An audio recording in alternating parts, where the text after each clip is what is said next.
Good morning. Ngayon ay 8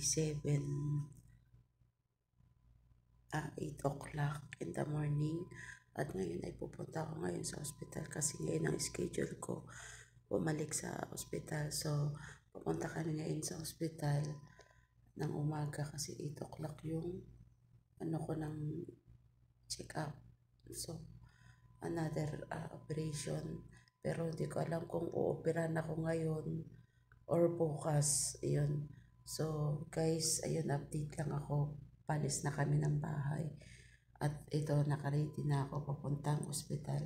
At may dala akong bag para if makumpay na ako, hindi na kami babalik dito. Ayun.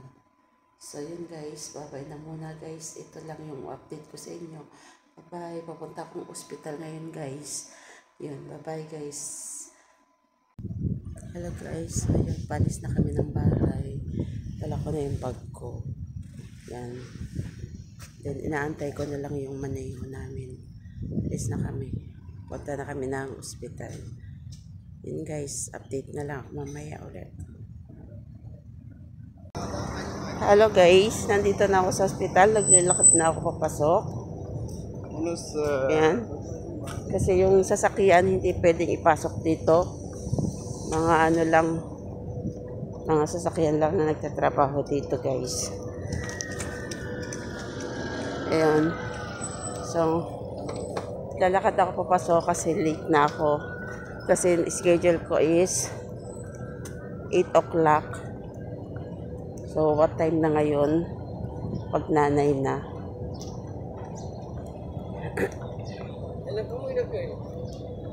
Ayan. Lalakad na ako dito papasok ng ospital.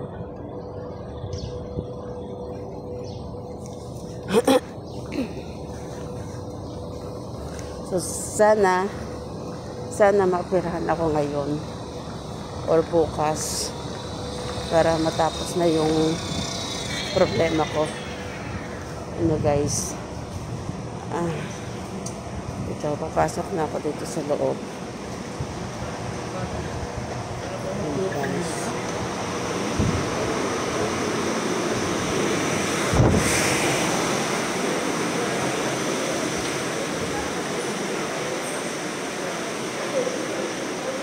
Pero diretso na ako sa baba. Kasi yung doktor ko nasa baba yung niya, sa basement.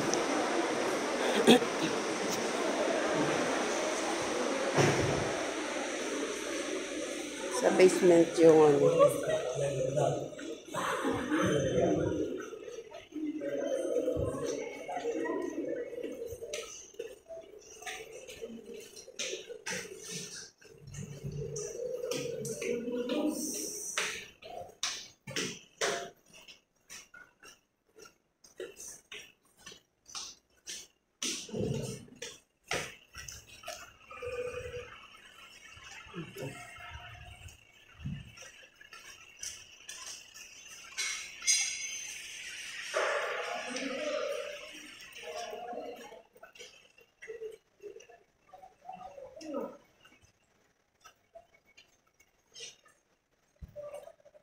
ito na ako.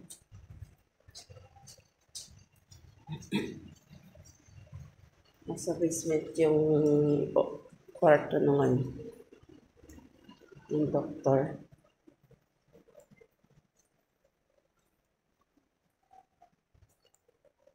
Nalakad na ako dito. So, yun guys, bye-bye na muna. Baka bawal dito sa loob mag-video. Bye-bye na guys. Update na ako mamaya.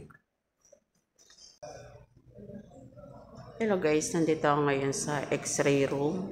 Magpapa-x-ray ako kasi kailangan nilang makita yung result ng nasa yung bato ko. So, need ko magpa-x-ray. Yan, waiting ako. Tawagin yung name ko, yung number ko. So, yun guys, nandito ako sa x-ray room.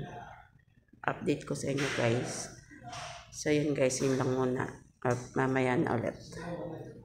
Pero guys, ngayon, tapos na ako mag-laboratory ng dugo. Inuna na ako ng dugo. ngayon. So, nandito naman ako sa anesthesia daw. So, hindi ko alam, wala sinabi kung ngayon ako operahan or bukas, basta sinabi, mag-intay ako dito sa labas kasi bibigyan daw ako ng anesthesia para sa bulo. Ayan. Hindi ko alam kung ngayon o kailan. So, yun guys, update lang ako. So, yan, waiting ako sa anesthesia ko. So, yun. Good luck na lang sa akin. Bye-bye. Update na lang ako guys ulit.